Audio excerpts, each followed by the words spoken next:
N-E-W-S. It's really, really cold in the Midwest.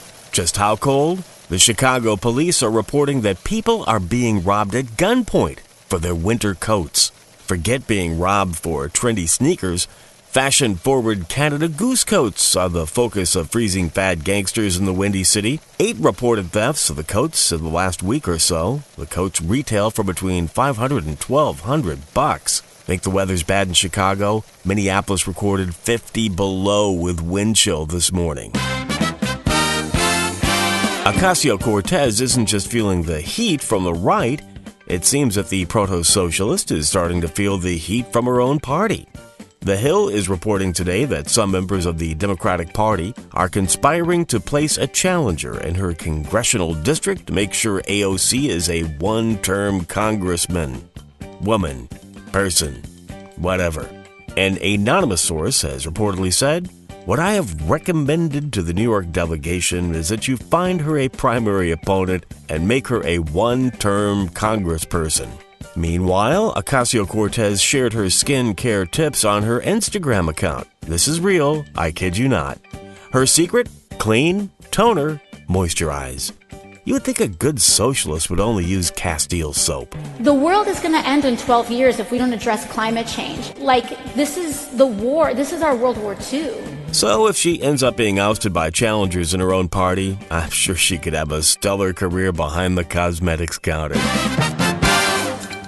The 2020 presidential race lineup is getting more crowded, with former Starbucks CEO Howard Schultz hinting he will enter the fray as an independent candidate during a New York City appearance. I am seriously considering running for president as a centrist independent. The announcement drew accolades from the crowd in attendance. Don't help elect Trump, you egotistical billionaire.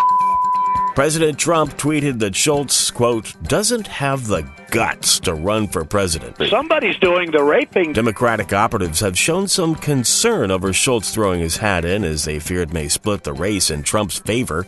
And don't count out Hillary. No. The two-time loser reportedly told her supporters as recently as last week that she isn't, quote, closing the doors on the idea of running in 2020. Woo!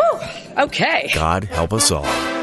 A Florida man finds himself in the pokey this morning after stealing what he thought were opioids, but ended up just being laxatives. 56-year-old Peter Hans Emery was caught red-handed in Pinellas Park when video cameras recorded him breaking into a lockbox where the drugs had been stored. And finally, our least sanitary story of the day. The Sun is reporting that sex robot slave owners are swapping out used parts via an online forum.